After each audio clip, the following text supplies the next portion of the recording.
नमस्कार प्यारे बच्चों, हिंदी की कक्षा में आपका स्वागत है। आज हम आपकी पुस्तक भाषा माधुरी का पाठ 10 करने जा रहे हैं। इसका नाम एक बौना और लकड़हारा है और इसके लेखक जाकिर हुसैन जी हैं।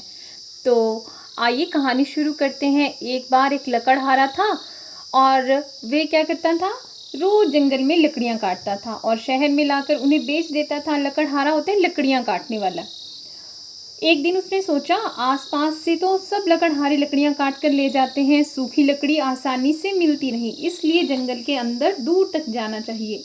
एक दिन वह जंगल में बहुत दूर तक चला गया। सर्दी का मौसम था, सख्त जाड़ा पड़ रहा था। हाथ पांव ठिठुर जाते थे, उसकी अंगुलियां बिल्कुल सुन्न हुई जाती थीं।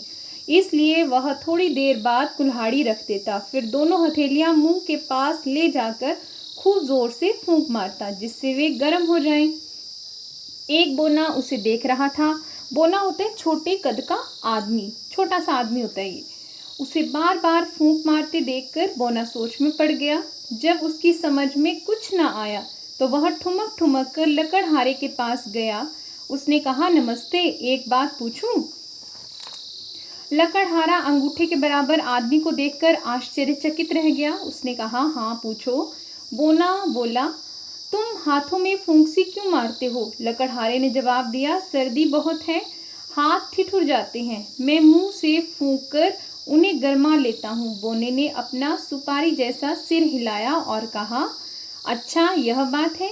यह कहकर वह वहां से चला गया, पर रहा आसपास ही। दूर से लकड़हारे की हरकतें देखता रहा। दोपहर हुई तो लकड़हारे ने खाना पकाने की तैयारी की। इधर उधर से 2 पत्थर उठाकर उसने चूल्हा बनाया। उसके पास हांडी थी। हांडी मिट्टी का बर्तन होता है। आग सुलगाकर उसे चूल्हे पर रखा। उसमें आलू उबलने के लिए रख दिए। लकड़ी गीली थी, इसलिए आग बार बार ठंडी हो जाती थी। लकड़हारा मुंह से फूंककर उसे तेज करता था। बोने ने सोचा, अब यह फिर फूंकता है, क्या इसके मुंह से आग निकलती है? पर वह चुपचाप देखता रहा। लकड़हारे को सख्त भूख लगी थी, इसलिए उसने एक आलू निकाल लिया। आलू काफी गर्म था, उसने उसे खाना चाहा, इसलिए वह उसे फूंक कर ठंडा करने लगा। उसे ऐसा करते देखकर बोने को फिर आश्चर्य हुआ। उसने सोचा, यह फूंक क्यों मारता है? अब क्या यह आलू को फूंक कर जलाएगा? पर आलू जला नहीं। लकड़हारे ने फूंक मार मार कर उसे ठंडा कर लिया और गप गप खाने लगा।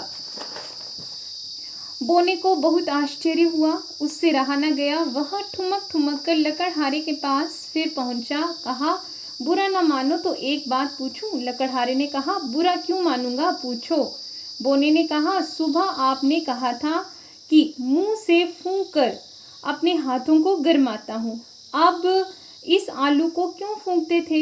यह तो खुद गर्म था, इसे और गरमाने से क्या लाभ? लकड़हारा बोला, नहीं, यह आलू बहुत गर्म था, मैं इसे मुंह से फूंक कर ठंडा कर रहा था। यह सुनकर बोने का मुंह पीला पड़ गया। पीला पड़ना होता है बेटा डर जाना, घबराना। लकड़हारे ने पूछा, क्यों भाई, क्या हुआ? पर बोना पीछे हटता गया। काफी दूर जाकर बोला, यह न जाने क्या बला है, कोई भूत है या प्रेत है, उसी से ठंडा उसी से गर्म, ऐसे वे अपने मन में बड़बड़ाने लगा। मेरी समझ में तो ये बात नहीं आती, बोने ने इस तरह से अपने आप से कहा। तो ये बेटा आपकी कहानी है, एक बौना और लकड़हारा। इस कहानी को मुझे आशा है कि आपने ध्यान से सुना और समझा है। तो इसके प्रश्न उत्तर के साथ मैं आपके साथ अगली वीडियो में मिलूंगी। तब तक के लिए धन्यवाद।